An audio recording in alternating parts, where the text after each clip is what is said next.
Welcome to Voices of Care, real stories to inspire, uplift, and unite caregivers, with Maggie Linton and Carl Powell. Enjoy the conversation. Uh, Leilani Sullivan, it's so wonderful to talk with you, and you are going to be a very special part of Voices of Care. So let's just a little bit about your background in general.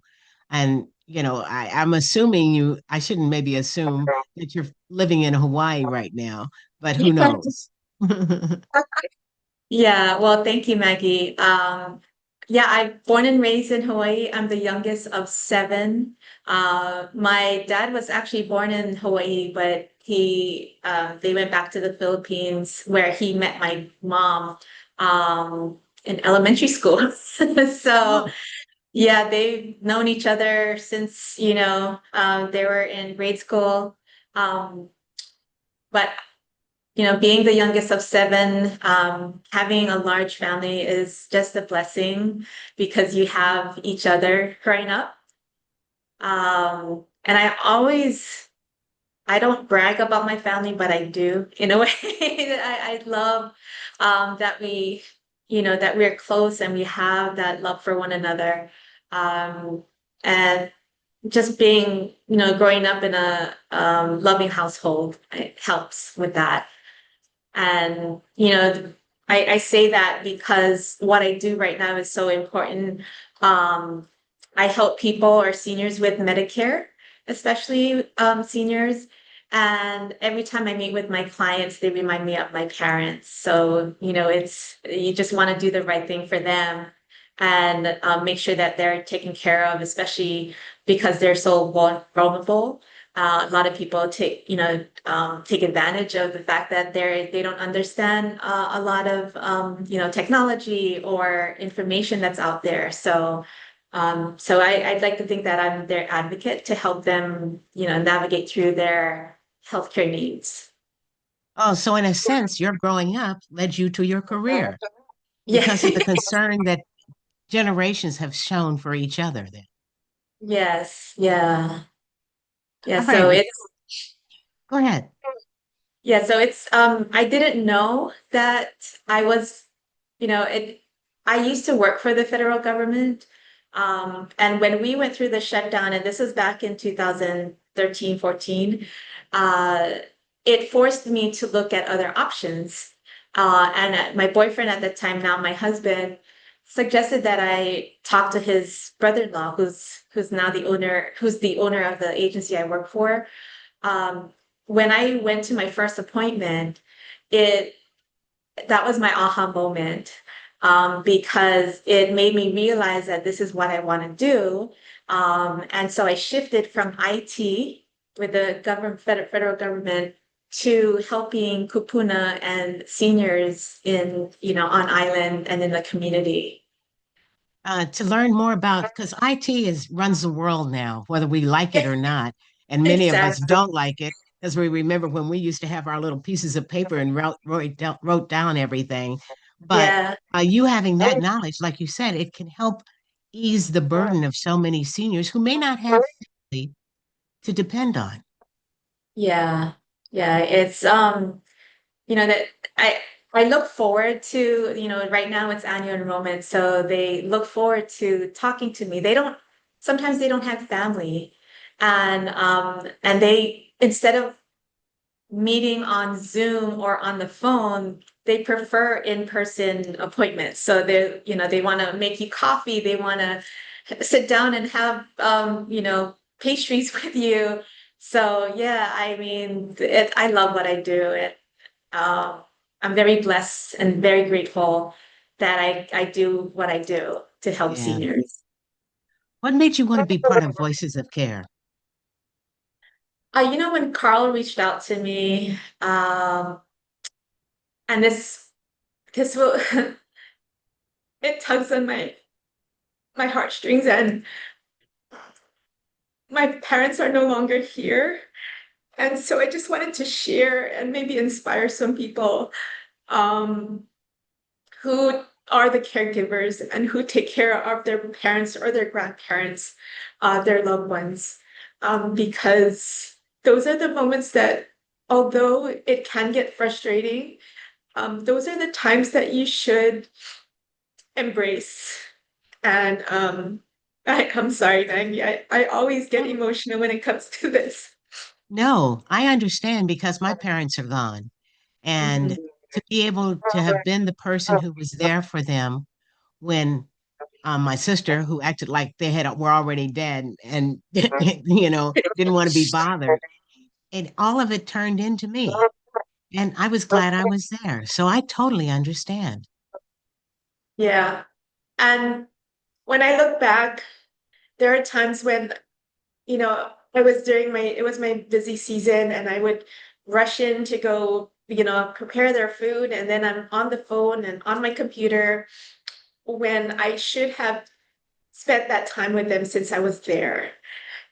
So, those are the things that I wish I could take back. But at the same time, I still have great memories with them. So, that those are the reminders that I want to share to others who, you need to catch yourself when you're too busy or you're too fresh or when you're frustrated, sit down, take some time off, and spend that precious time with your loved ones, Right. because you can't take that back. Now, have you found yourself really trying to giving a lot of advice to the caregivers too, as much as to the people that you're helping? I do. I work with, some of the like the daughters or sons of my clients. Um, when they share their stories with me and their frustration, I do share my experience and my memories with my parents, when we did take care of them.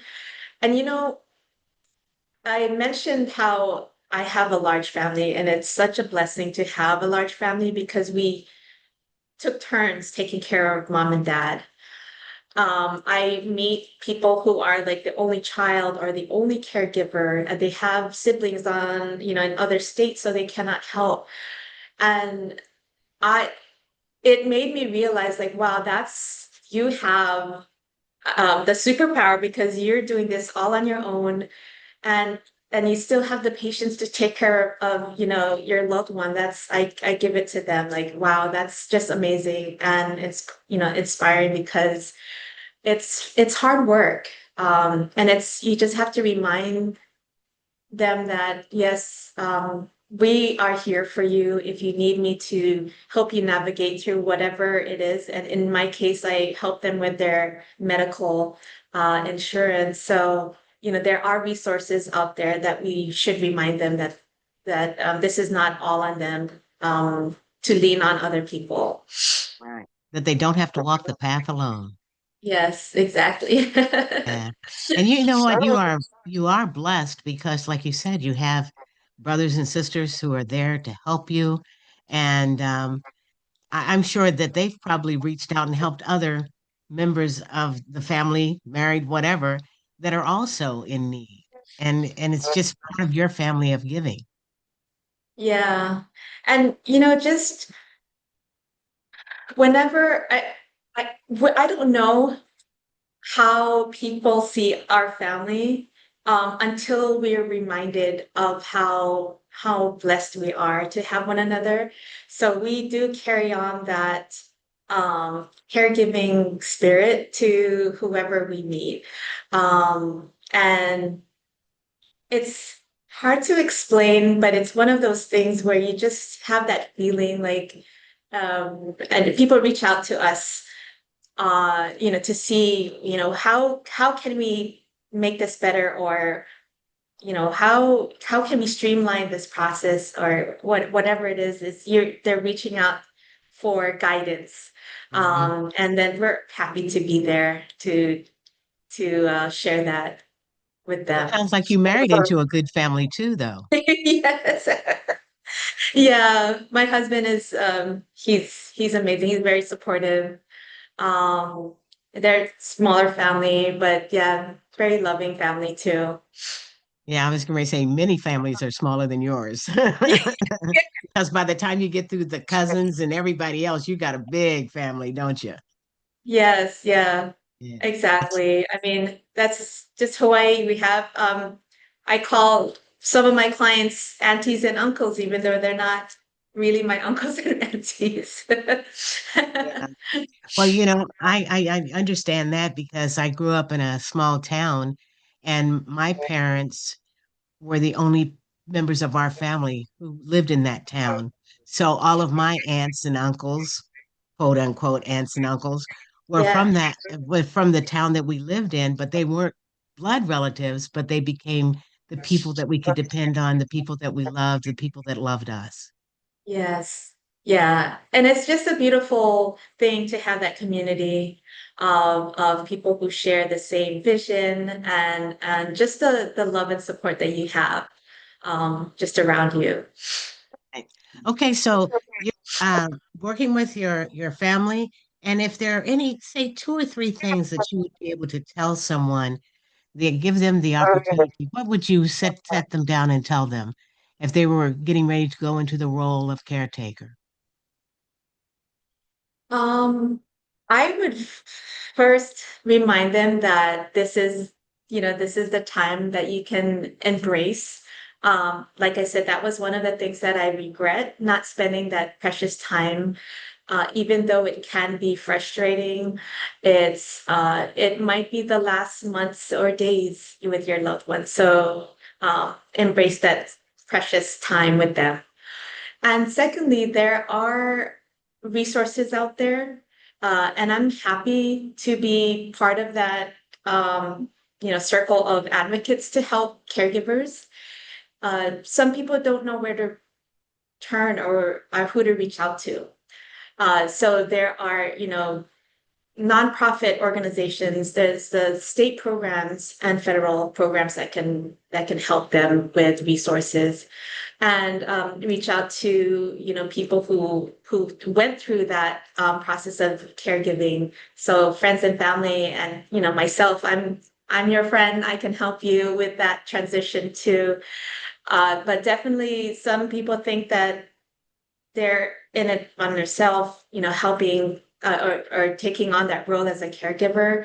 But there are a lot of programs out there to help.